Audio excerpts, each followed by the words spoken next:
વગર ગડબડે.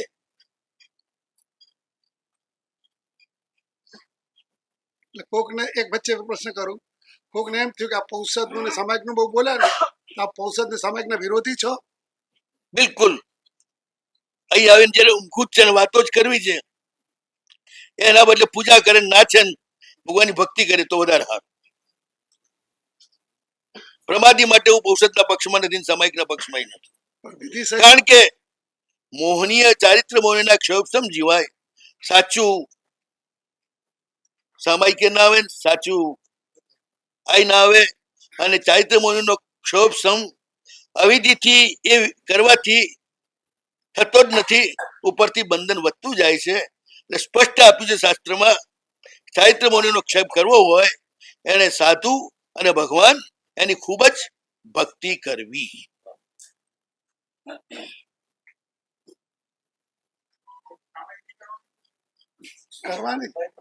તો ચારિત્ર મોહનીનો ક્ષોભસમ થાય, અને ક્ષોભસમથી આવેલું ચારિત્ર મોક્ષનું કારણ થાય, અને વગર ક્ષોભસમ આવેલું ચારિત્ર મોહનું કારણ થાય.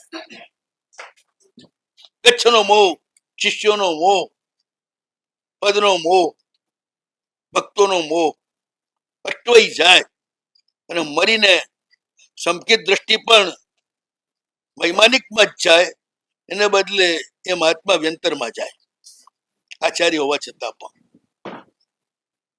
એટલે બહુ જ નીચી કક્ષાએ ગયા, ઉપરથી ડિગ્રેડ થયા. કરતા કરતા સારું થશે ને સાહેબ? કરતા કરતા સુધારે તો સારું થાય. અને સુધારે કોણ? છોકરો બારાખડી ઘૂંટતો હોય ત્યારે એ ઘૂંટ્યા કરે તો એના અક્ષર સારા થાય કે એની મા ને બાપ ને માસ્તર ધ્યાન આપીને ઘૂંટાવે તો સારું થાય ને. એટલે એવા ગુરુ મળ્યો તો વાંધો નથી. અને પાછું ગુરુ નો સાંભળવા વાળો જોઈએ ને. અહીં તો ધર્મ જ દેખા દેખી નો છે. એટલે ભક્તિ માર્ગ છે ને એ બધું ચાલે તમારું, જેવું આવડતું કરો બસ. સ્ટવનો જેવા આવડતા હોય ગાઓ, કોઈને ન નડવામાં તો રાગ રાય તાણો તમારા. નાચો નાચો, કૂદો કૂદો ભગવાનની સામે, બધી છૂટ.